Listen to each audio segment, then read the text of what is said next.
বিসমিল্লাহির রহমানির রহিম। প্রিয়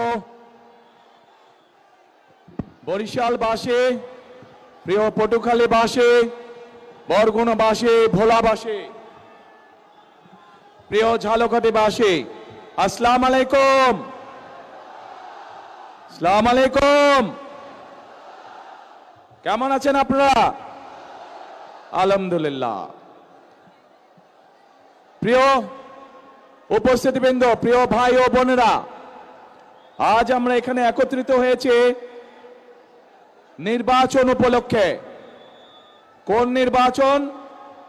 আগামী 12 তারিখে বাংলাদেশে একটি জাতীয় নির্বাচন অনুষ্ঠিত হতে যাচ্ছে। সেই নির্বাচনে এই মাঠে উপস্থিত প্রত্যেকটি ভাই বোন সহ সমগ্র বরিশাল সহ বরিশাল বিভাগ সহ সমগ্র বাংলাদেশের প্রায় 13 কোটি ভোটার সেই নির্বাচনে ইনশাল্লাহ ভোট প্রদান করবে। প্রিয় ভাই বোনেরা, এই যে মঞ্চের সামনে আমার এখানে কিছু মানুষ বসে আছেন, এই মানুষগুলো গুম, খুন, জুলাই আন্দোলনে যে শহীদ হয়েছে সেই পরিবারের সদস্যবৃন্দ। এই যে পরিবারগুলো বসে আছে, তাদের যেই স্বজনেরা, যেই প্রিয়জনেরা আজ গুমের শিকার, খুনের শিকার হয়েছে, জুলাই আন্দোলনে অত্যাচারে নির্যাতিত বা শহীদ হয়েছে, সেই মানুষগুলোর কি প্রত্যাশা ছিল? সেই মানুষগুলোর প্রত্যাশা ছিল এই বাংলাদেশে, বাংলাদেশের মানুষ তাদের যে অধিকার, যেই অধিকারকে বিগত 16 বছর ধরে ছিনিয়ে নেওয়া হয়েছিল, ভোটের অধিকার, কথা বলার অধিকার, সেই অধিকারকে জনগণের জন্য লড়াই করে আনতে গিয়ে এই মানুষগুলো হত্যার শিকার হয়েছে, গুমের শিকার হয়েছে, খুনের শিকার হয়েছে। প্রিয় ভাই বোনেরা, বিগত 15 বছর আমরা দেখেছি যে জনগণের ভোট নিয়ে কিভাবে নিশিরাতের ভোট অনুষ্ঠিত হয়েছে। আমরা দেখেছি জনগণের ভোটের অধিকার কেড়ে নিয়ে কিভাবে আমি দামি নির্বাচন করা হয়েছিল, তথাকথিত নির্বাচনের নামে। মনে আছে আপনাদের? কিন্তু প্রিয় ভাই বোনেরা, গত 24 সালের ছাত্র জনতার আন্দোলনের মুখে সেই আমি দামি নির্বাচনের মালিক যারা, নিশিরাতের নির্বাচনের মালিক যারা, তারা জনগণের প্রতিরোধের মুখে এই বাংলাদেশ ছেড়ে পালিয়ে যেতে বাধ্য হয়েছে। এখন এই বাংলাদেশ হচ্ছে জনগণের বাংলাদেশ। এখন এই বাংলাদেশ চলবে জনগণের রায়ের ভিত্তিতে, এবং এই জন্যই বাংলাদেশের মানুষ আগামী 12 তারিখে তাদের পছন্দসই প্রতিনিধি নির্বাচন করবে, যারা জনগণের ইচ্ছা মতন জনগণের কাছে জবাবদিহি করার মাধ্যমে ইনশাল্লাহ আগামী দিন দেশ পরিচালনা করবে। কিন্তু প্রিয় ভাই বোনেরা, 5ই আগস্টের পরবর্তীতে আমরা আশা করেছিলাম যে 5ই আগস্টের পূর্বে সেই যে স্বৈরাচার, যারা জনগণের ভোটের অধিকার, কথা বলার অধিকার কেড়ে নিয়েছিল, তারা যেই ভাষায় কথা বলতো জনগণকে, বিভিন্ন বাংলাদেশের সম্মানী গুণী মানী ব্যক্তিকে যেভাবে অপদস্থ করত, যেভাবে মানুষকে তারা ছোট করত, নিশ্চয়ই 5ই আগস্টে তাদের পালিয়ে যাবার পরে এই রীতি নিশ্চয়ই বন্ধ হয়ে গিয়েছে। কিন্তু দুঃখের সাথে আমরা খেয়াল করলাম যে এই রীতি বন্ধ হয় নাই। একটি রাজনৈতিক দল যাদের একটি অন্য পরিচয় আছে, জনগণ যাদেরকে একটি ভিন্ন পরিচয় চিনে, জনগণ তাদেরকে কি পরিচয় চিনে? গুপ্ত পরিচয় চিনে, গুপ্ত পরিচয়। আপনারা চিনেন কারা তারা গুপ্ত? বাংলাদেশের রাজনীতিতে কারা সেই গুপ্ত? চেনেন আপনারা? আলহামদুলিল্লাহ। প্রিয় ভাই বোনেরা, বর্তমানে বাংলাদেশে এক নতুন জালেমের আবির্ভাব হয়েছে। এই গুপ্ত সংগঠনের ব্যক্তিরা নতুন জালেম রূপে আবির্ভূত হয়েছে বাংলাদেশের মানুষের কাছে। কেন? প্রিয় ভাই বোনেরা, এই বাংলাদেশে আবহমান কাল ধরে, শত হাজারো বছর ধরে এই বাংলাদেশে নারী পুরুষ সকলে মিলে মাঠে কাজ করে। বাংলাদেশে যেমন কৃষক ভাইরা কাজ করে মাঠে, একইভাবে আমরা জানি বাংলাদেশের বিভিন্ন প্রত্যন্ত অঞ্চলে কৃষানির বোনরাও তারা মাঠে কাজ করে। প্রিয় ভাই বোনেরা, শুধু মাঠেই নয়, বিভিন্ন কল কারখানায় আমরা দেখেছি আমাদের মায়েরা, আমাদের বোনেরা, আমাদের নারীরা তারা পুরুষের পাশাপাশি কাঁধে কাঁধ মিলিয়ে কাজ করে। তারা যে গার্মেন্ট শিল্প নিয়ে সমগ্র পৃথিবীতে আমরা গৌরববোধ করি, সেই গার্মেন্ট শিল্প টিকিয়ে রেখেছে এই দেশের নারী সমাজ, এই দেশের মা বোনেরা। প্রিয় ভাই বোনেরা, আজ আমরা অত্যন্ত কষ্টের সাথে দেখছি, অত্যন্ত ঘৃণার সাথে দেখছি এই যে নতুন জালেম, যাদেরকে মানুষ গুপ্ত হিসাবে চিনে, এই জালেমদের নেতা সে 2 দিন আগে প্রকাশ্যে বলেছে বাংলাদেশের নারীদেরকে সে একটি অত্যন্ত কলঙ্কিত শব্দ দিয়ে ব্যবহার করেছে। প্রিয় ভাই বোনেরা,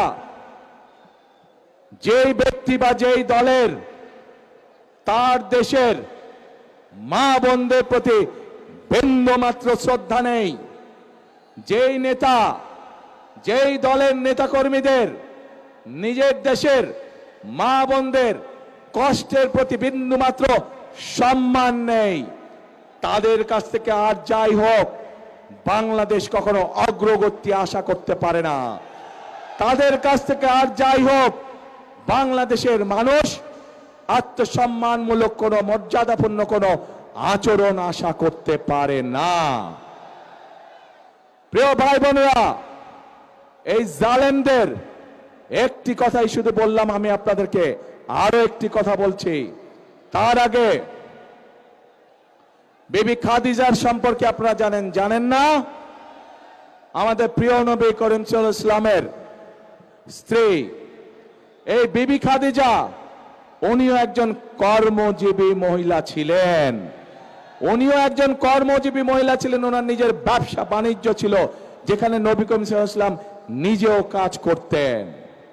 প্রিয় ভাই বোনেরা, এরা বলে ইসলামের রাজনীতি করে, অথচ নবীর স্ত্রী নিজে যেখানে একজন কর্মজীবী মহিলা ছিলেন, সেখানে কেমন করে একটি রাজনৈতিক দলের নেতা এবং কেমন করে সেই রাজনৈতিক দলটি তাবৎ বাংলাদেশের নারী সমাজকে এমন একটি কলঙ্কিত শব্দ জর্জরিত করলো। প্রিয় ভাই বোনেরা, বদরের যুদ্ধ নিশ্চয়ই আপনারা জানেন কম বেশি সবাই। সেই বদরের যুদ্ধে হযরত আয়েশা তার নেতৃত্বে পরিচালিত হয়েছিল, তার নেতৃত্বে যুদ্ধের সকল সরঞ্জামাদি সরবরাহ করা হয়েছিল, তার নেতৃত্বে যুদ্ধে যারা আহত হয়েছিল সেই মানুষগুলোকে নার্সিং দেওয়া হয়েছিল, ট্রিটমেন্ট দেওয়া হয়েছিল। কাজে আমরা ইসলাম ধর্ম বলে, আমরা আমাদের দেশের সামাজিক অবস্থান বলে, সকল জায়গায় নারীদের একটি শক্তিশালী অবস্থান আছে এবং আমরা কোনোভাবেই অস্বীকার করতে পারবো না। এই নারীদেরকে পেছনে রেখে, এই নারীদেরকে ঘরে বন্দি করে রেখে কোনোভাবেই আমরা বাংলাদেশকে সামনে যেতে পারবো, এটি আমরা কখনোই মনে করি না। এবং সেই জন্যই দেশনেত্রী খালেদা জিয়া যখন দেশ পরিচালনার দায়িত্বে ছিলেন, উনি বাংলাদেশের নারীদের শিক্ষা ব্যবস্থাকে সম্পূর্ণ বিনামূল্যে করে দিয়েছিলেন, ইন্টারমিডিয়েট পর্যন্ত। প্রিয় ভাই বোনেরা, আজ সময় এসেছে আমাদেরকে দেশ গড়ার, এবং দেশ যদি গড়তে হয় প্রত্যেকটি নারী পুরুষকে কাঁধে কাঁধ মিলিয়ে কাজ করতে হবে আজকে। তা না হলে এই দেশকে আমরা আমাদের প্রত্যাশিত বাংলাদেশ হিসেবে গড়ে তুলতে পারবো না। প্রিয় ভাই বোনেরা, সেজন্যই আমরা এই নারীদেরকে, বিশেষ করে গ্রামের খেটে খাওয়া নারী যারা, শহরের খেটে খাওয়া নারী যারা, কর্মজীবী নারী যারা সহ সকল গৃহিণীর কাছে, সকল পরিবারের মাদের কাছে আমরা ফ্যামিলি কার্ড পৌঁছে দিতে চাই, যার মাধ্যমে আমরা এই নারীদেরকে ধীরে ধীরে অর্থনৈতিকভাবে স্বাবলম্বী করে গড়ে তুলতে পারি, যেন তারা পুরুষের পাশাপাশি পরিবারে, সমাজে, দেশে অর্থনৈতিকভাবে শক্তিশালী ভূমিকা রাখতে পারে। প্রিয় ভাই বোনেরা, আসুন এবার দেখে ওই যে গুপ্ত সংগঠনটির কথা বললাম, যারা বাংলাদেশের নারী সমাজকে অপমানজনক শব্দ ব্যবহার করে, আরেকটি ঘটনা বলি তাদের আরেক নেতা, যার বাড়ি কিনা কুমিল্লা জেলায়, সেই নেতা কিছুদিন আগে তাদের এক দলীয় সমাবেশে বলেছে তাদের কর্মীদেরকে যে 12 তারিখ পর্যন্ত আপনারা জনগণের পা ধরবেন, তারপরে বাকি পরবর্তী 5 বছর জনগণ আপনাদের পা ধরবে। প্রিয় ভাই বোনেরা, চিন্তা করুন, এই রকম কথা কে বলতে পারে যে 12 তারিখ পর্যন্ত তাদের নেতাকর্মীরা জনগণের পা ধরবে, তাহলে 12 তারিখের পর থেকে জনগণ তাদের পিছে পিছে ঘুরবে, জনগণ তাদের পা ধরবে। এই কথা থেকে প্রমাণিত হয় কি তাদের মেন্টালিটি, কোন পর্যায়ের মানুষ হলে তারা জনগণকে নিয়ে এরকম তুচ্ছ তাচ্ছিল্য কথা তারা বলতে পারে। প্রিয় ভাই বোনেরা, এইসব লোক যদি নির্বাচিত হয়, এইসব লোক যদি দায়িত্ব পায়, তাহলে আজকেই আমাদের কাছে পরিষ্কার হয়ে যাচ্ছে যে জনগণের ভাগ্যের কি দুর্বিষহ অবস্থা হবে, দেশের মানুষের ভাগ্যের কি দুর্বিষহ অবস্থা হবে। যাদের মনে এই কথা এবং মনের কথাই বেরিয়ে এসছে তাদের বাস্তবে। কাজেই প্রিয় ভাই বোনেরা, এইসব গুপ্তদের বিরুদ্ধে আপনাদেরকে সতর্ক থাকতে হবে, সজাগ থাকতে হবে। যারা দেশের মানুষকে সম্মান করতে জানে না, যারা পরিকল্পনা করে রাখে যে 12 তারিখের পর থেকে তারা জনগণকে নাকে দড়ি দিয়ে ঘোরাবে, তাদেরকে উচিত শিক্ষা আপনাদেরকে দিতে হবে। প্রিয় ভাই বোনেরা, এইসব গুপ্তরা সেই 86 সাল 71 সাল ইতিহাস যদি দেখি আমরা, সব সময় যারা দেশ থেকে পালিয়ে গেছে তাদের সাথে সব সময় এপাশ নালে ওপাশ, মুদ্রার এপেট নালে ওপিট হিসেবেই তারা ছিল। কাজে তাদের কাছ থেকে দেশের মানুষ ভালো কোনো কিছু আশা করতে পারে না। প্রিয় ভাই বোনেরা, বিশাল এই বরিশাল বিভাগ 1993 সালে বিএনপি তথা দেশনেত্রী খালেদা জিয়ার সরকার এই বরিশালকে বিভাগ হিসাবে ঘোষণা করেছিলেন। প্রিয় ভাই বোনেরা, তারপরে নদীর পানি অনেক দূর গড়িয়ে গিয়েছে। আমরা এলাকার উন্নয়নে বিভিন্ন সময় বিভিন্ন কাজ করেছি, কিন্তু আরো বহু কাজ করা বাকি। যেমন বরিশাল ভোলা ব্রিজ, এই কাজটি আমাদেরকে করতে হবে। এখানকার শেরে বাংলা মেডিকেল কলেজ, সেটিকে এলাকার মানুষের চিকিৎসার জন্য উন্নত করতে হবে। ভোলাতে মেডিকেল কলেজ, সেটির কাজে আমাদেরকে হাত দিতে হবে। সবচেয়ে বড় সমস্যা এই এলাকার নদী ভাঙন সমস্যা। মানুষের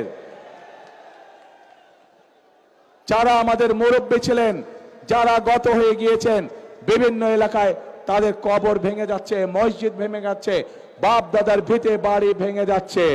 প্রিয় ভাই বোনেরা, এই বিশাল এলাকাকে আমাদের বেড়িবাঁধ দিতে হবে। বেড়িবাঁধ দিয়ে নদী ভাঙন আমাদেরকে ঠেকাতে হবে যে কোনো মূল্যে। কাজেই অনেক কাজ বাকি আছে আমাদের। এই কাজগুলো যদি করতে হয় প্রিয় ভাই বোনেরা, তাহলে অবশ্যই আপনাদেরকে সঠিকভাবে সিদ্ধান্ত নিতে হবে।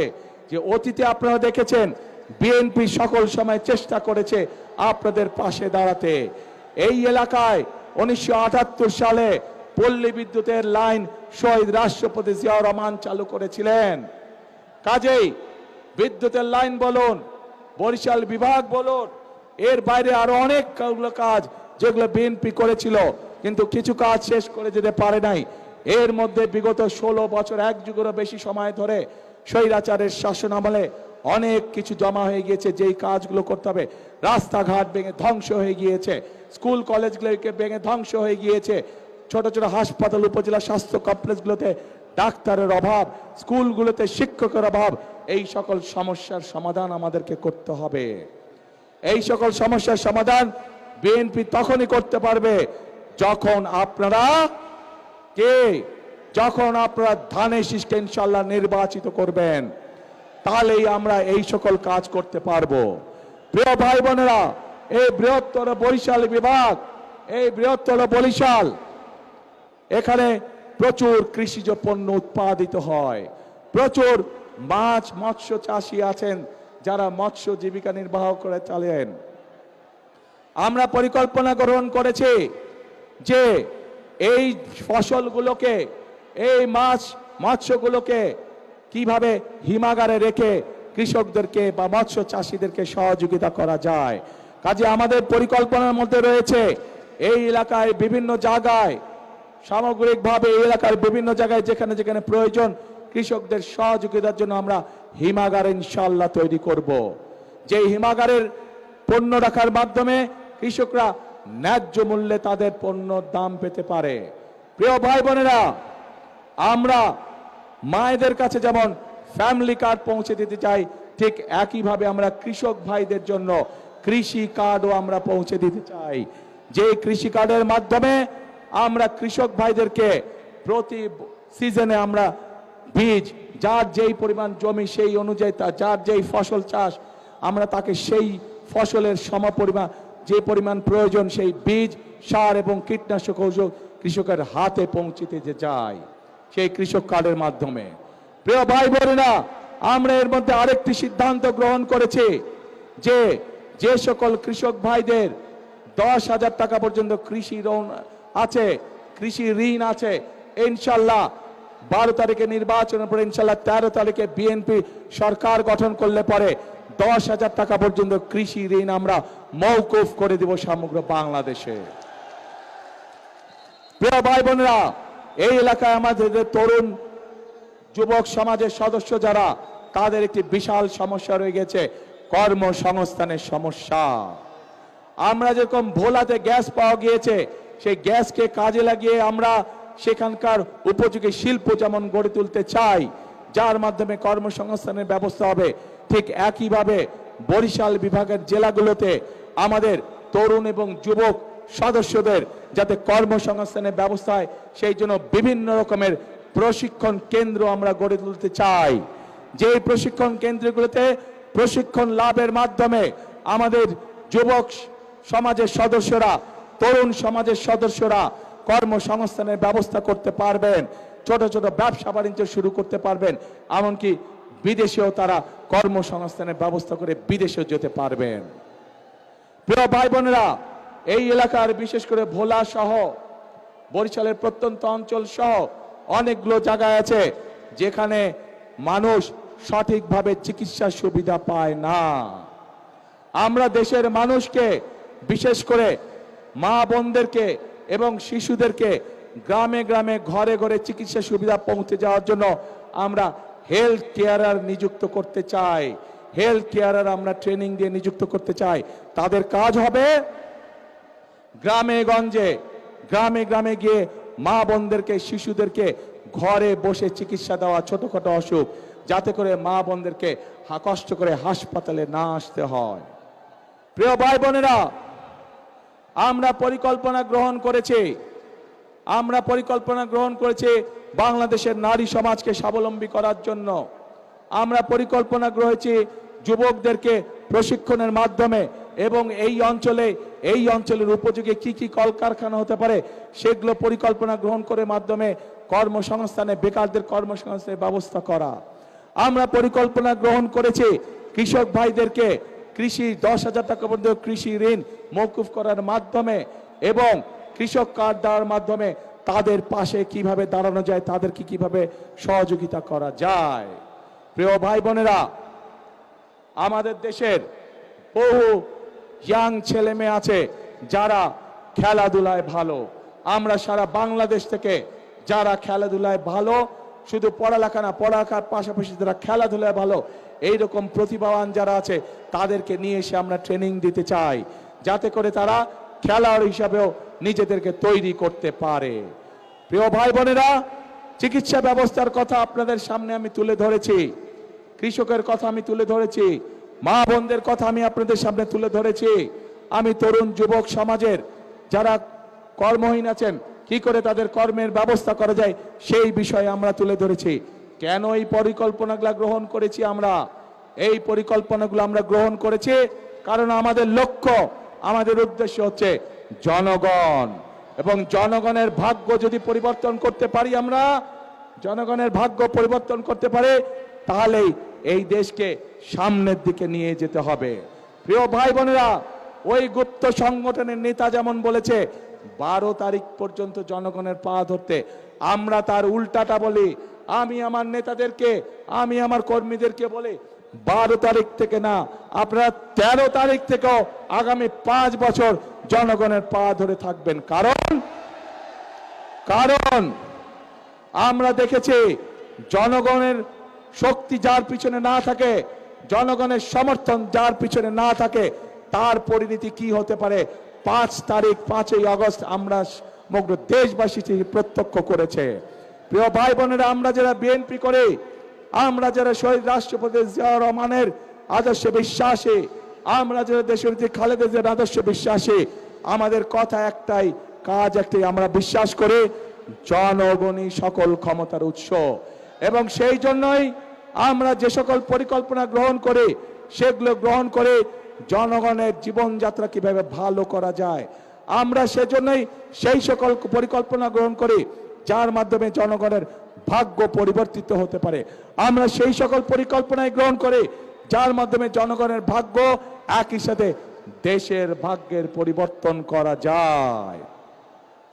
প্রিয় ভাই বোনেরা, বক্তব্যের শুরুতেই বলেছি যে এই যে আমাদের এখানে স্টেজের সামনে, মঞ্চের সামনে কতগুলো পরিবার বসে আছে যারা তাদের স্বজনদেরকে হারিয়েছে, যেই অধিকার আপনারা 12 তারিখে প্রয়োগ করতে যাচ্ছেন, সেই অধিকারকে প্রতিষ্ঠিত করার জন্য এই মানুষগুলো স্বজনরা অকাতরে নিজেদের জীবন বিলিয়ে দিয়েছে।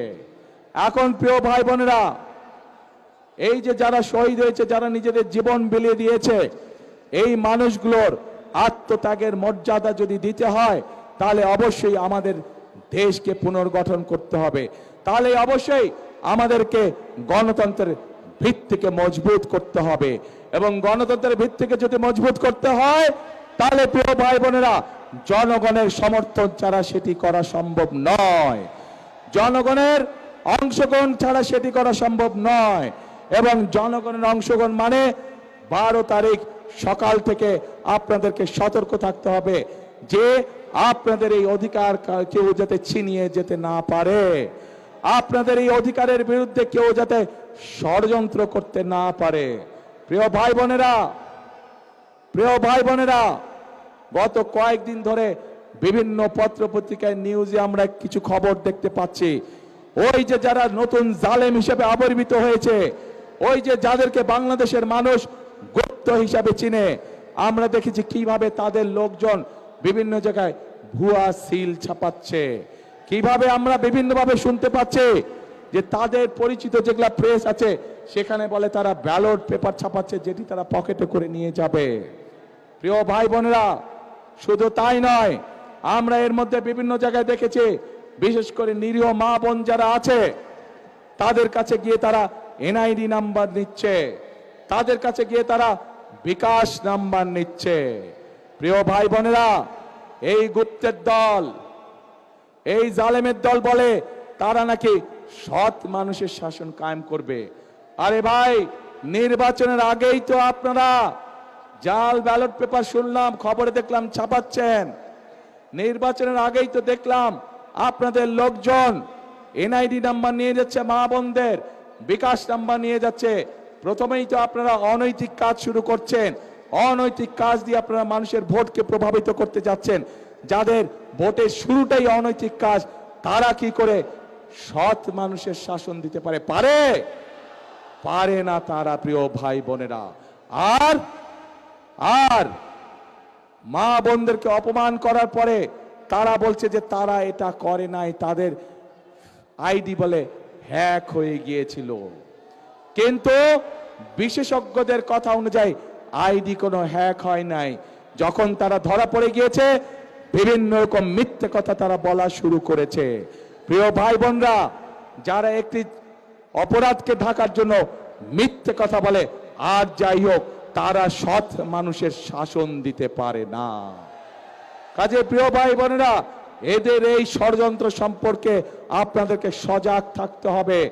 আজ এই মাঠে লক্ষ মানুষ যারা আছেন, আপনারা স্ব এলাকায় ফিরে গিয়ে আপনার এলাকার যে সকল ভাই বোন আছে, যারা ভোটার আছে, তাদেরও সকলকে সজাগ সতর্ক দৃষ্টি রাখতে বলবেন, যাতে করে 12 তারিখে আপনার অধিকার অন্য কেউ হাইজ্যাক করে নিয়ে যেতে না পারে। প্রিয় ভাই বোনেরা, আসুন 12 তারিখে আমরা ভোট শেষ করি। ইনশাল্লাহ ধানের শীষ বিজয় হলে, ধানের শীষ ইনশাল্লাহ 13 তারিখে সরকার গঠন হলে, 13 তারিখের পর থেকে আমাদেরকে দেশ গঠনের কাজে হাত দিতে হবে। হাজার হাজার খাল বিল পড়ে আছে, যেগুলোকে আমাদের খনন করতে হবে। খনন করার মাধ্যমে যেমন বন্যার গতিরোধ করতে হবে, একইভাবে আমাদেরকে পানির ব্যবস্থা করতে হবে। আমাদের হিমাগার তৈরি করতে হবে কৃষকদের সুবিধার জন্য। আমাদের ছেলে মেয়েদের শিক্ষার জন্য স্কুল কলেজগুলোকে সঠিকভাবে সুন্দর করে দাঁড় করাতে হবে। মানুষ যাতে চিকিৎসা পায় তার ব্যবস্থা আমাদের করতে হবে। বেকার যারা আছে তাদের কর্মসংস্থানের ব্যবস্থা আমাদেরকে করতে হবে। প্রিয় ভাই বোনেরা, বহুত কাজ বাকি আছে। বিগত 1 যুগ ধরে আমরা মিথ্যে উন্নয়ন দেখেছি, বাংলাদেশের মানুষের ভাগ্যের কোনো পরিবর্তন হয় নাই। কাজে আসুন 12 তারিখে ইনশাল্লাহ ধানের শীষকে জয়যুক্ত করার মাধ্যমে 13 তারিখ থেকে আসুন সকলে মিলে আমরা দেশ পুনর্গঠনের কাজে হাত দেই। কে কে আছেন আমার সাথে এই কাজে? দেশ পুনর্গঠনের কাজে কে কে আছেন?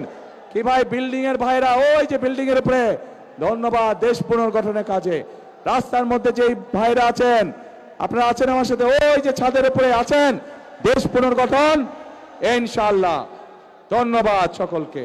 প্রিয় ভাই বোনেরা, এই যে এখানে প্রার্থীরা একটু দাঁড়ান তো, প্রার্থী সাহেবরা আপনারা একটু দাঁড়ান। শুধু প্রার্থীরা সামনে আসেন, একটু দাঁড়ান।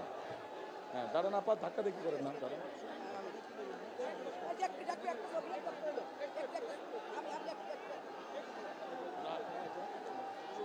প্রিয়